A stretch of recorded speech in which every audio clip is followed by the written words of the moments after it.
episode 101 of School Librarians United. I'm your host, Amy Herman. This podcast is dedicated to the issues and challenges school librarians face every day. As a school librarian in my 14th year, I found myself asking the question, where is the podcast that will help me do my job? I wanted a podcast which addressed the nuts and bolts of running a successful library program. I don't claim to have the answers, but I hope that this is a platform to share resources and exchange ideas. Now is a perfect time to mention that all the ideas and opinions expressed in this podcast by myself, by my interview guests, and by listeners who contact the podcast are our own and do not reflect those of our school districts. When incorporating research, I always make sure to cite my sources. So whether you are a novice or a veteran school librarian, this podcast is something for you. I'd like to extend a very special welcome this week to listeners Marina in Illinois, Melissa in Maine, and Allison in Montana. I'd also like to give a big collective shout out to my own state organization of school librarians, MAME, the Michigan Association for Media in Education. This past Thursday, we had our annual awards ceremony, and while it was virtual, it was amazing to see all of us celebrating the many efforts and achievements made during this extraordinary year. I welcome you and all listeners to reach out with your feedback, questions, and episode suggestions, either on Facebook, Twitter, or the email address schoollibrariansunited@gmail.com. If you include your mailing address, I'll be sure to send you a podcast sticker. Before we dive into today's topic, I'd like everyone to know exactly how this episode came together. About a month ago, a listener and school librarian, Ryan Hughes in Quebec, emailed the podcast with several terrific episode suggestions. I reached out to Jen Giffen, an ed tech leader and teacher librarian in Canada, for some advice on some possible interview guests. Just as an aside, Jen Giffen is a terrific ed tech resource, and I highly recommend you add her to your social media PLN. You can find her on Twitter at virtualgif, and that's spelled virtual GIFF. I then asked Ryan to provide questions he would like me to ask the guest when we had our conversation. And so Jen provided the guest, Ryan provided the majority of the questions, and I am just more than happy to stand back and let this magic happen. If any listeners right now have some great ideas for episodes and happen to know who I should interview and then take the time to email me the questions that I ought to ask, who am I to stand in the way? And now for today's episode, Multilingual Collections, and my interview with Sharon Romero.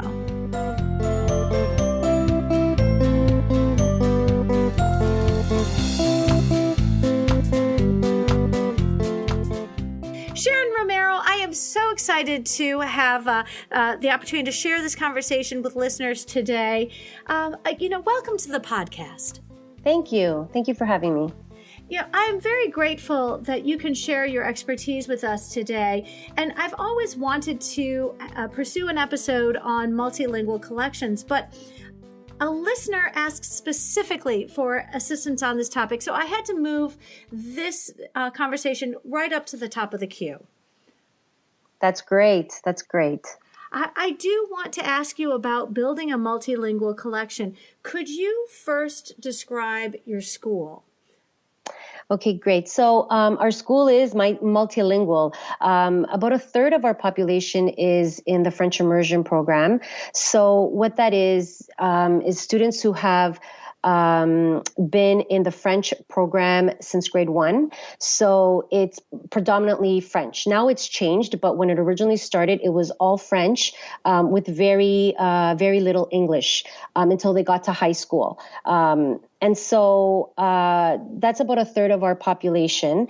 We also have a large international student population that comes from students that come from many different parts of the world, mostly Asia. And so we've had some experience in building our collections because we not only want to reflect our student population, but also support them. We've learned a lot over the years with our different, with the multi languages that we have at our school. We've learned a lot in terms of, what materials will best serve our students, how to search them out and how to acquire them. So yes, it's been an ongoing learning process. So just for clarification, are there particular classes which are taught exclusively in French? Correct.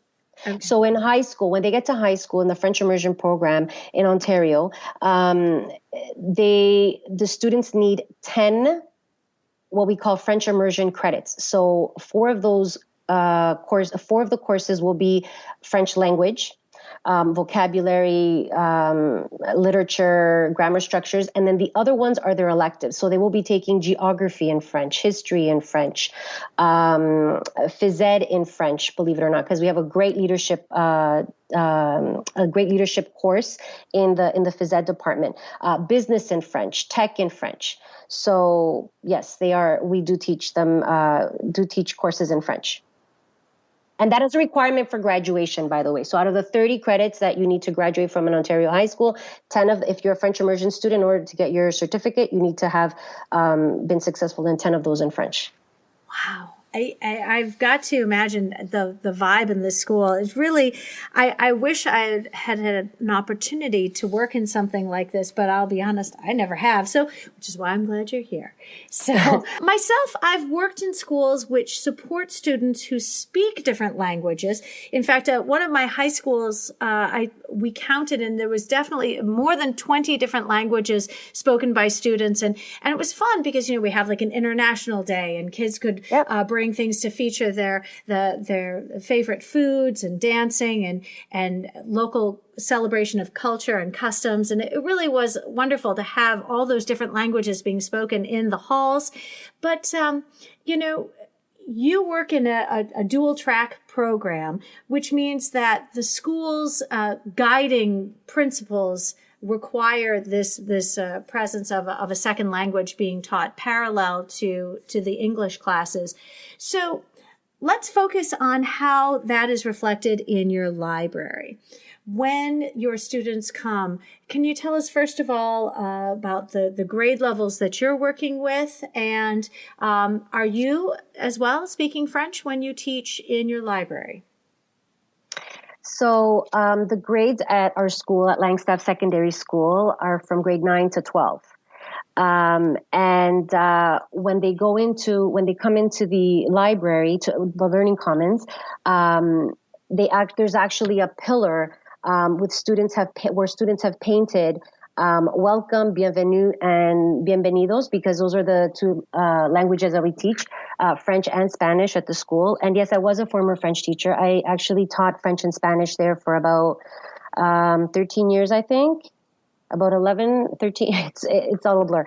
And then after that, I went into the library. So I've been in the library for about 5 years. So yes, I do, when the French classes come in for research lessons, I do address them in French. When they come in for Spanish, I speak to them in Spanish, yes. All right, friends, I'm feeling woefully inept. My high school French is failing me, and Dora the Explorer taught me Spanish. So I'm just going to be the ugly American who assumes everybody can speak English like me. So, now I'm just fascinated. I visited some school libraries where there would be a pull-out collection. So if they taught German in that school, they would have this is your shelf of German texts. Mm-hmm. And I had some schools that had introductory Mandarin. And so these were the books that were in Mandarin. So is your collection one in which you see the languages incorporated or integrated, or are they in parallel collections around your space? So for the French, we actually have separate shelving for the French fiction and nonfiction. And then our Spanish collection is much smaller, but that one is integrated into the collection. The great thing about, in COVID times, many things have changed, and so have our displays. So we were huge on displays, different themes, many books to support it, to advertise the book, to promote them, right? Especially our new reads. And our teachers are really great. So besides me in the Learning Commons, we have 3 two other teachers assigned at different periods to come in, and they each brought their own expertise. And while they weren't French speaking, because they didn't have to be French speaking, they had great ideas about how to display our books and to capture our students' interest in the different themes. And so that's one way that we helped not just have them in their shelves, the fiction and the nonfiction, but also display them around the Learning Commons as well. Wow. And I mean, that really is, our spaces it's so vital that when we can be in our spaces that our students feel welcome. And I'm going to assume that when a student who speaks primarily French can walk into a space and is welcomed by French in the signs and in the showcases that you do, as well as the Spanish, it's about creating a space where everybody feels supported and welcome. So I'm curious, in addition to having print materials in other languages, I'm going to ask, what about your databases, your digital resources, if you offer ebooks, do you have a bilingual component in your digital resources as well? Right. So the database that is provided by our school board is Gale Databases, and you may have heard of them. So they're great. It's a great tool for English speaking, French speaking, and the students in the senior Spanish courses. They have great tools to help students navigate through the databases. They have a translation. It may be a little rough at times, but the idea is there, and that's what we want. We want them, searching in the target language, whether it's French or Spanish. And also, what is great about Gale Databases is that they have a content level in their filter. And so they can choose the level of difficulty. And we point that out to them, of course, because, a senior Spanish student after 3 years of Spanish, although we're very proud of our Spanish students because it's incredible how quickly they pick it up in the 3 years that they're in high school. But, some of the texts could be challenging and beyond their level, above their level. So Gale is a great tool. And so we also have Encyclopedia Britannica, which is another great one. Another one with the content level filter as well as a translation. So those are amazing tools because it really is difficult to find French language databases, and then imagine the costs of that. So, those are really good tools for us, we found. And in terms of ebooks, yes. So we, it might have been 3 years, maybe more. When I first started in the Learning Commons, maybe 4 or 5 years ago, we moved to Overdrive. So we started the board made a huge purchase across the board for books to be ebooks to be available to all schools, but then each school had the option of going in and make their separate purchase. Secondary schools were very organized, the teacher librarians. We created a consortium, and we pooled our money together, and we made purchases. So that was very helpful. And we do have French and Spanish. It's limited in the French, of course, and the Spanish, but anything we can get our hands on, we do. And in the past couple of years, we've noticed an increase. So they know that there's a demand. So they are being able to provide us with more titles in French. Not Spanish, not so much. That's not. It's easier to come by, but the French was. But we've seen a big improvement in that in the last little while, which is great. And is your catalog also available in French, or do they use a translation feature to look at the titles? It's just the OPAC. Okay. It recognizes English titles and it'll recognize the French titles. So a great example of this is Harry Potter, because we have multiple copies in English and in French. Mm-hmm. And so they will search up Harry Potter, and every single book we have, every title we have will come up in the English and the French. Wow. All right. Excellent. And so titles will be in French. So it'll say Harry Potter and then the name of the book in French. Awesome.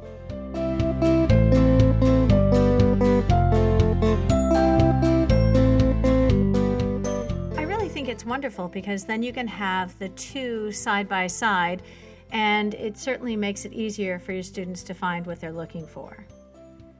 I am really curious how you do your reader's advisory when you meet with your students. Are you doing them in two languages at the same time? Correct. So if it's a French immersion class that's coming in, or what we call core French, which is, how do you explain core French? So core French would be the French course you take in school as a subject. So, right? Different from immersion. So in high school, they can pursue the 4, grade 9, 10, 11, and 12. So if they're core French or they're French immersion and they're coming in for a lesson, then definitely the lesson will be all in French. And when they walk in, if I know they're French immersion students, and I taught many years French immersion, so it's nice because I'm really familiar with the students. They have siblings that have attended or cousins and all that. And so I know they're French immersion and I speak to them in French. So that's just the culture of the school. The French teachers will always speak French to the French speaking students. So to answer your question, yes, the lesson is in French.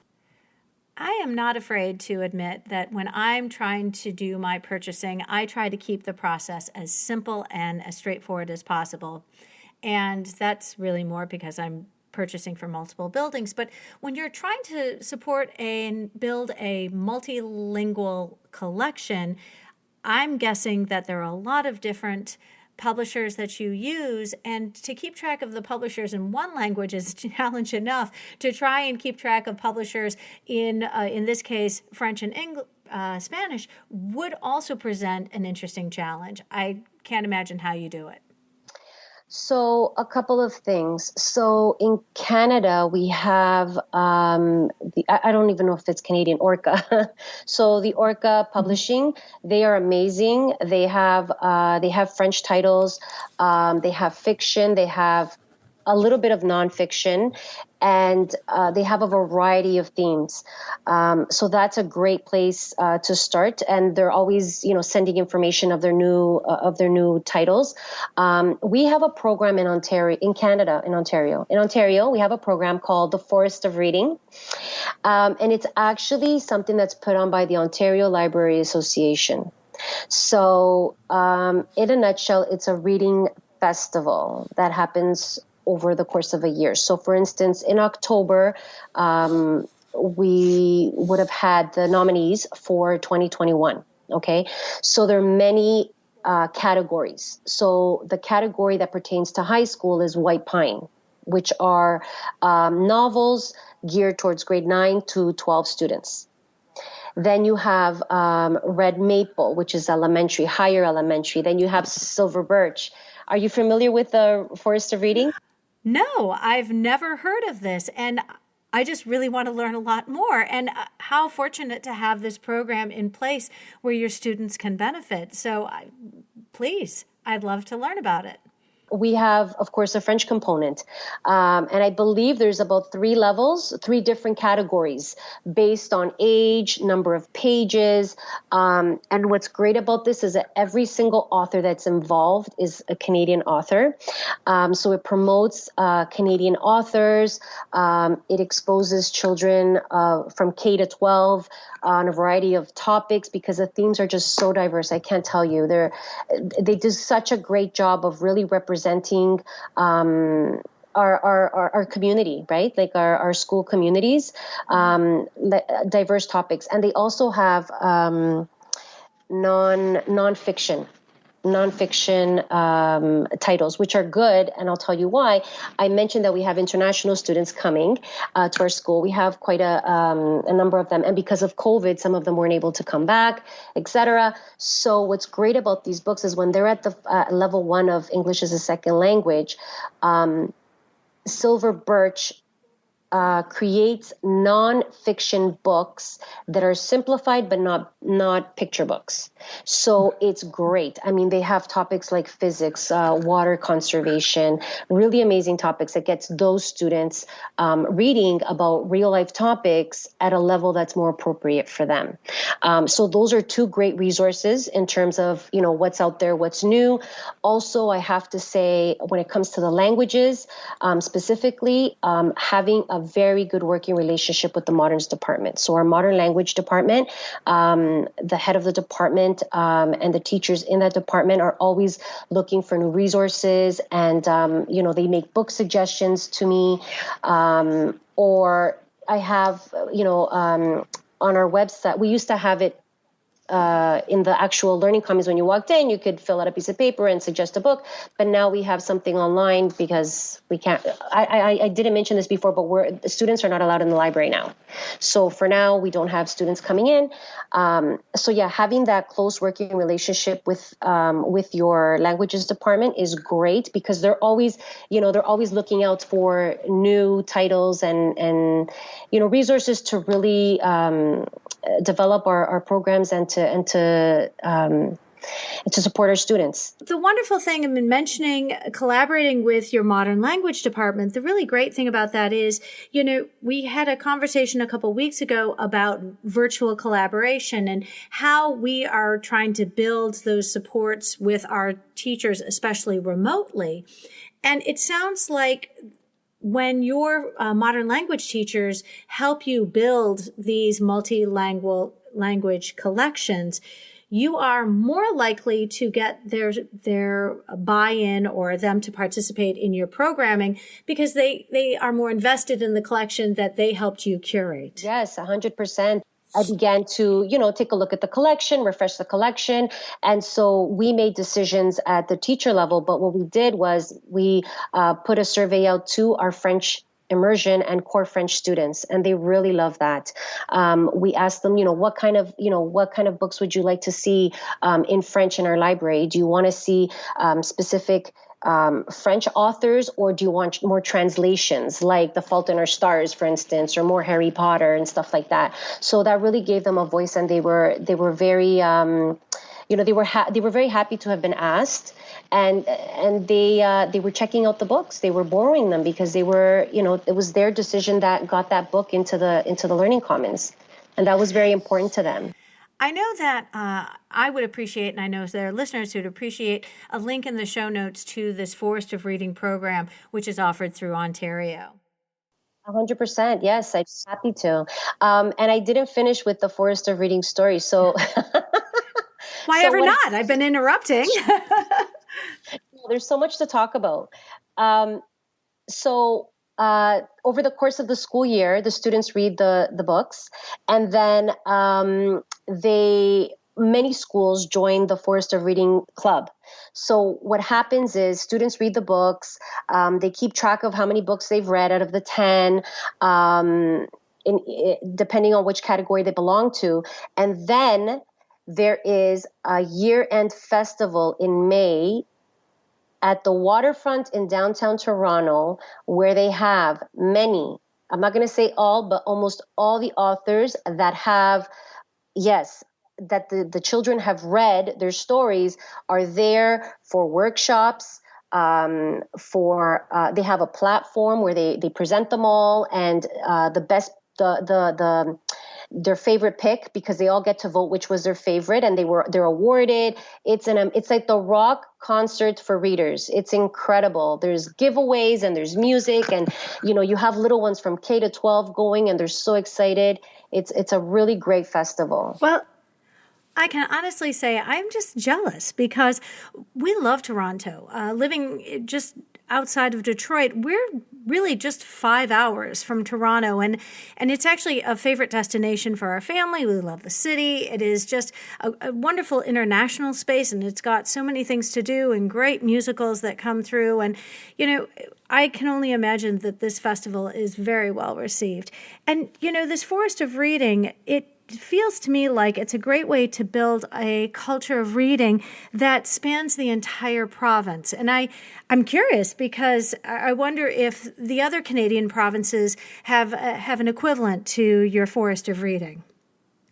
I wonder that too. I'm not too sure, but we actually have 2 dates for the Forest of Reading. So the one day is the English, and then the next day is the French. So again, the same thing with all the French authors, etc.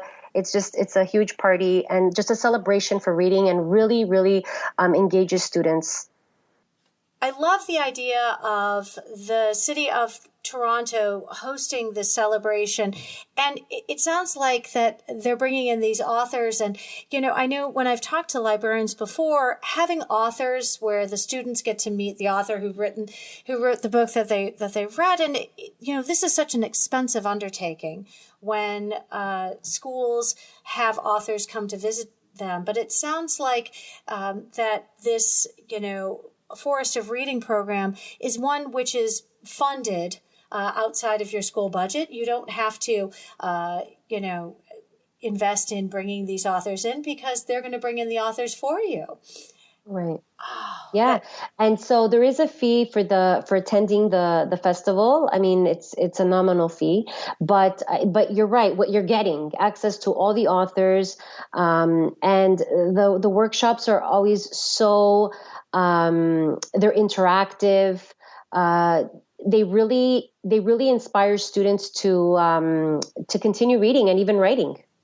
Well, and, anytime that students can meet the authors of the books they love and enjoy, it has such a lasting impact, and it has to be so much more motivational than, simply reading the materials. The idea of having all these authors and all these readers together to celebrate the books that they've read that year, it sounds wonderful. I love that. Yes, if you wouldn't mind embedding those links, I would really appreciate that. I wouldn't mind at all. Yes, it is. The first time I attended, I was just taken aback. I got emotional because it was so amazing to see. And I thought, where was this when I was in grade school? I love it. And, anytime an organization wants to help us encourage the love of reading in our students, and again, that they're doing this together, with the French and the English, I wonder if you have some students who are interested in ever attending both days. Cool.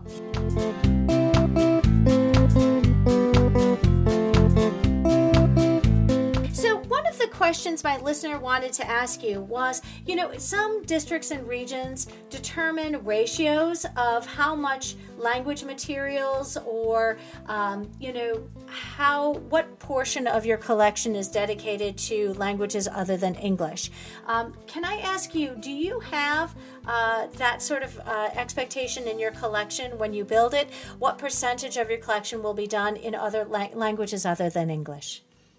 Basically, we have a conversation with the administration, and we've been very fortunate to have a very supportive administration when it comes to acquiring materials for our Learning Commons.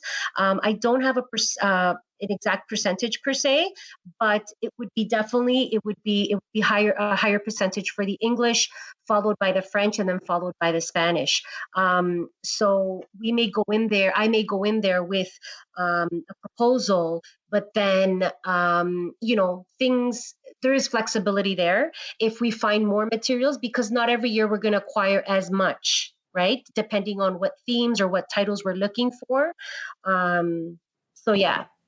Well, and I appreciate that ultimately the decisions are resting in the hands of the teacher librarians, because you know best and can make those plans that maybe your collection development is going to carry over several years when you're looking to invest in certain areas of your collection. To have hard, fast ratios, I imagine, would be rather confining. Yes, it would be, because like I said, you may not always find materials that one year. So then there's that flexibility. Right. And again, it sounds like you have help. I'm so jealous. I mean, the idea of having your world language teachers participate in advising in some of the topics, and it really would be behoove everyone to take advantage of that kind of expert feedback. Because I know sometimes when teachers ask us to buy titles, it isn't so much that they want those books, but they just don't want to have to buy them for their own classrooms. Yeah. At times that does happen, right? But not only is the Moderns department involved, but as well we got our students involved, and we did when we refreshed our collection initially when I first got there.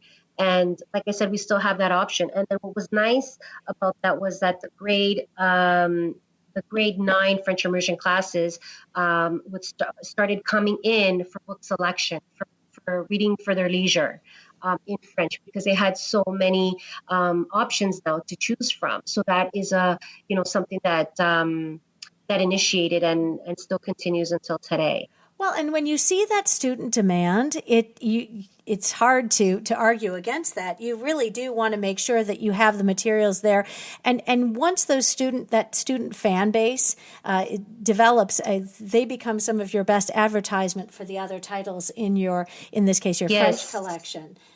Yes, definitely. Yes. Right. Another question that my listener wanted to ask you is, do you find yourself being reactive or proactive when it comes to your collection development? So do you survey demographic trends in your school to provide certain language materials based on what your students are asking for, or are these things that you take initiative on before they ask? I would definitely say that it's a mix of both. I would definitely say that like I said, we have that option for book suggestion. We are always asking students, like one of the first questions I ask the grade 9 students when they come in for their orientation is, what's the best book you've ever, your all-time favorite book. And then based on that, we get a lot of valuable information. Like, for instance, what authors are they reading? What genre are they reading? And do we have those? Do we need more? So the same thing for the language books as well. So having those conversations with students is really helpful. Well, in terms of getting to know what they would like to see on the shelf, because if they are part of that decision, or if you cater to that, they are going to take that book off the shelf. Mm-hmm. Right? That's the ultimate goal. And I would say, yes, sometimes, it's really well thought out. We survey the students. We want to hear their voice and we want to honor their voice. But and then other times we make the decision solely of, okay, we think this is, because we know what different we know which are the themes that are taught in the different courses, so we know that they align with our curriculum. So that's another thing we always look out for, whether it's the French or the English or the Spanish, being cognizant of the curriculum expectations and the themes that are taught, the topics that come up, so that we can support the curriculum with our reading selection. Terrific. When I meet students for the very first time, I always ask them, what was your favorite book in your other school library? And that's always helped me, because oftentimes it reaffirms what I already have. But every once in a while, the kids come up with titles, and I'm like, wow, I guess I'm going to be doing some homework now and looking into that very title. Yes, exactly that. What I just mentioned, having those conversations with the students, asking them, even for the reluctant reader, oh, well, Miss, I don't read. Well, there has to be a story that you read or that was read to you one time. Tell me about it, and then I decide, was it a mystery? Was it a graphic novel? What type of genre does this student like? Or was it the author that they liked? So yes, definitely. Those are important questions, as well as building relationships with your students, building that community, because you get to know them, right? And you can base your decisions based on that information that you have of your students. I'm curious, given the diversity of resources with the different languages, do you have a collection development policy for each language? Or is it one collection development policy, which sort of an umbrella policy that applies to all the languages? So that would be an umbrella policy, a development policy. We actually had extensive training this past in the spring for our new text selection tool. So teacher librarians in our board at your region district school board went through this training on the text selection tool. Now, this tool is in order to support our purchases, for instance. So just to give us a guideline of what we should be looking for should be avoiding. Topics like anti-racism oppression come up, indigenous decolonizing practices, culturally responsive pedagogy. So all that forms this text selection tool. And so that encompasses everything. I'll give you an example. We used to have 1010 on the shelves. We still do, but not the whole entire collection. So 1010 is a Belgium cartoon. In English, it's Tintin. Some people may be familiar with the movie that came out a few years ago. So that had, we're talking about a cartoon that was developed in the early 1900s.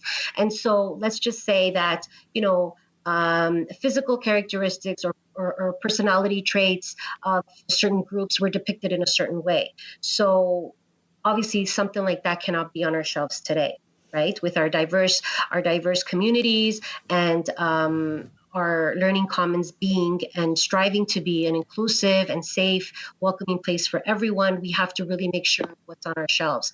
So to answer your question, there's one major policy that we don't have separate ones for the languages, but they all have to align with our board initiatives. And again, like I said, anti-racism oppression, culturally responsive pedagogy, and indigenous issues. Wow. And to name a few. Yeah, I was going to say, I'm so glad we're talking about this topic because, first of all, selfishly, I will ask, would you be permitted to share this text selection tool as a resource in the show notes? I would have to ask. I'm not sure. Okay. I know that. So to continue with the explanation of the tool, so teacher librarians received, I believe we were the first group to receive the training. Mm-hmm. And then, so they're going to continue this training in the English departments, in the history departments, just so when they're acquiring materials for their courses, for their programs, that they keep these issues in mind. So it's really a tool that's going to be shared with the whole. At the end, everyone will have gone through this training with the text selection tool, because any material or resource that's acquired for our students and our board must satisfy that criteria or adhere to those initiatives. Well, I'm so glad that I asked. It sounds like it's a work in progress. And so obviously a little presumptuous and jumping the gun here and asking for something like that. But how important to have a text selection tool in place, because it does make sure that we aren't incorporating texts which are racist or stereotypical or derogatory. It would somehow make populations in your school feel threatened. And I am so glad you brought up Tintin. I just acquired a collection from a school which closed, a neighborhood school that closed.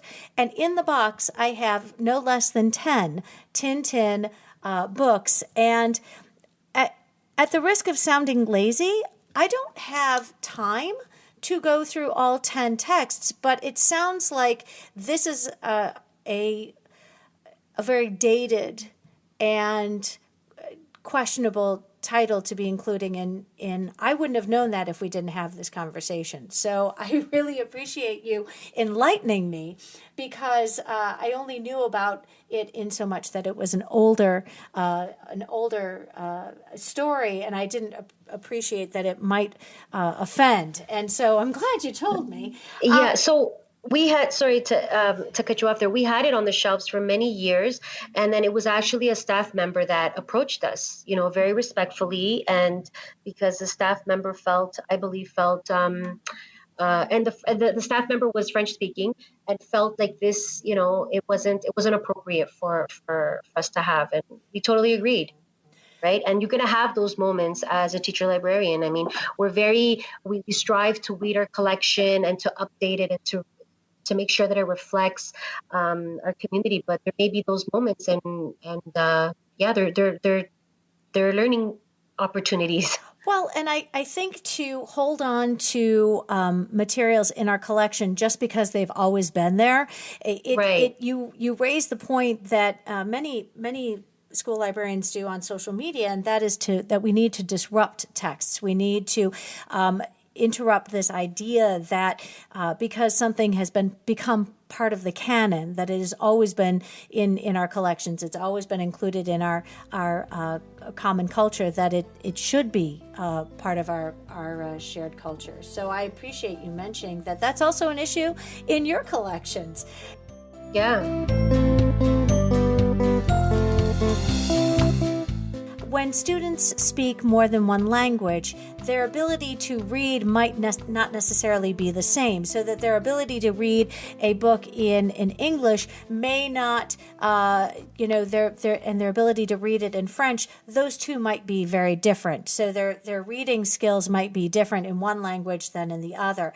So how do you address that sort of difference in reading abilities when students read in more than one language, that one language they obviously read in perhaps maybe stronger than another language? So we have come across that. For instance, with our French collection, we have for our senior students, we have let's say novels that are from French writers, written by French authors. So the level is very high. Not all of them, if you're in core French, you're not going to have the same level as a student in French immersion, let's say. And so those books wouldn't be appropriate. Now I did mention Orca. Orca books are very good. They actually have translations of English Orca titles. And as I mentioned before, the topics and the themes are so diverse that students will find them engaging. We've found that they have, and so for us in that particular situation, in the high school level, it would be the Orcas that are the Orca. They have different levels, so the lower levels would be more appropriate for the French students that are not at the highest level in reading comprehension.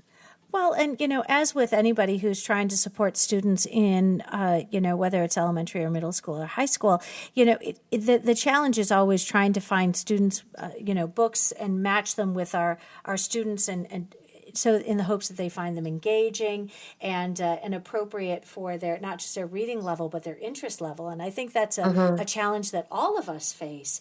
So yes. Another specific question regarding multilingual collections, many popular titles that are in English are not necessarily available in, say, French or Spanish. But, the students will read them in in English. How do you promote materials and reading in other languages? And I think, having talked to you already now, you speak those other languages. So I imagine the fact that you speak the other languages offers an opportunity for you to be very compelling in how you do your reader's advisory. Yeah, so again, we try to really have a diverse selection for students. Like I said, the conversations with them are so important because that's gonna be your guide as to what you're gonna purchase or acquire for your Learning Commons. Again, the displays are a very big help in that regard when you display the books, whether it's a monthly theme or a topic or something that's going on in the world.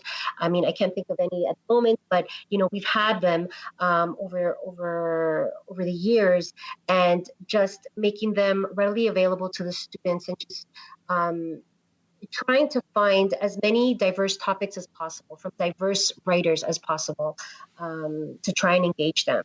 Well, and I love that there's such a push to try and promote Canadian authors, because I think that really is tapping a wealth of resources. I appreciate you mentioned that you are, the fact that you are creating a collection in multiple languages is considered when you are in budget discussions with your administration. Is this when you buy books in English and you will then try and buy the equivalent in French and Spanish? I have to imagine that does add up very quickly. Yes, it does. But again, it would be very difficult to purchase the English title in both in the French and the Spanish. So that's when you have to really decide, what is going to be more appealing to your students. And so, uh, if I do have the Wimpy Kid, which I think we have a copy, I wouldn't necessarily get it in French and Spanish. So, Can I follow up? Do you ever find that you have students who will read a book in one language and then challenge themselves to read the same book in French or Spanish or vice versa? It doesn't happen very often, but it has in the past, to the point where they have asked for the book in a specific language, whether it's French. And it would be mostly French because our Spanish, as I said, with the 3 years of Spanish, our senior students, they have very good skills, but not to be reading novels and per se. We do have in our Spanish collection, we do have reader type books that are shorter stories, but not novels of 1,000 pages per se. Mm-hmm. So it would definitely be more the French. But yeah, we don't. We don't really typically have that demand to have that they want to read both. We do have requests from students that like a certain author, for instance, and they want to see that in French because they already know that they like those stories in English. So they want to try it in French because we do encourage them to be reading in French, obviously. So they want to go with something that they're familiar, but they haven't necessarily read in the past. I do want to ask, because you mentioned that your students are not coming into the library right now. Are they coming into your building right now? Yes, they are. Okay. So when you are supporting them, can you deliver books to them, to their classrooms? Are they able to make title requests and then you can deliver them to them? Unfortunately, books are not being circulated out of our library at the moment. However, we do have the ebooks available. I have been going in to do virtual presentations just to get them reacquainted with our resources on our library webpage. I also speak to them when I go in for the research lessons that I have been doing in the different courses, in the different classes.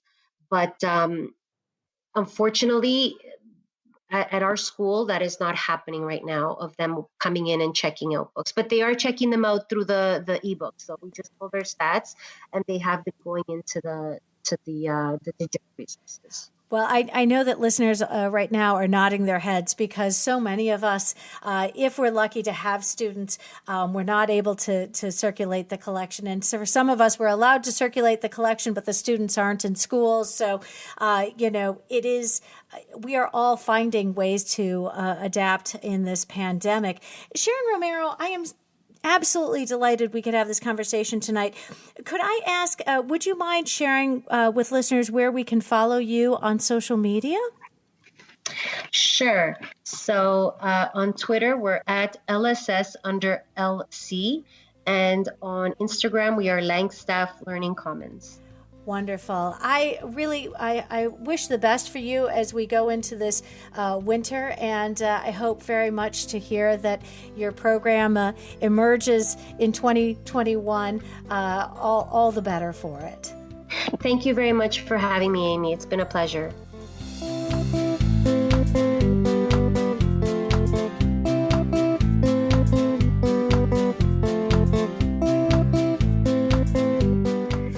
I always feel terribly selfish when I call upon these guests who appear on the show and after they've been busy teaching and working all day long, then to ask them, oh, by the way, would you mind talking to me for an hour on some random topic you happen to be an expert on?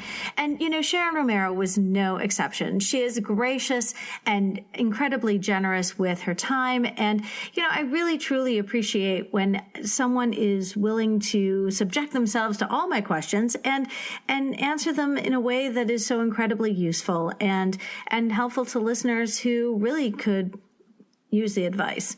So, friends, thank you so much to Sharon. I really do appreciate all of her help today on tackling the issue of multilingual collections.